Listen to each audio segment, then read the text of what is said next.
సర్వ మానవాళికి రక్షకుడు, మనకు కొండంత అండగా నిలిచేవాడు, మనసులో తలచిన వెంటనే గుండెల నిండా ధైర్యాన్ని నింపగలిగే మహాయోధుడు, అభయహస్తంతో ఎల్లవేళలా మనల్ని కాపాడే ఆ పవనపుత్రుడే ఇప్పుడు మనసారా స్తుతించుకుంటూ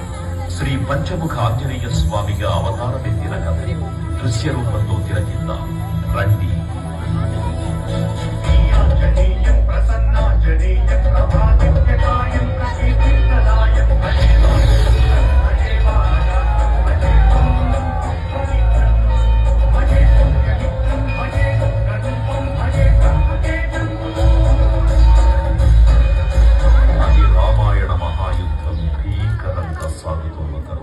శ్రీరామచంద్రుని సారథ్యం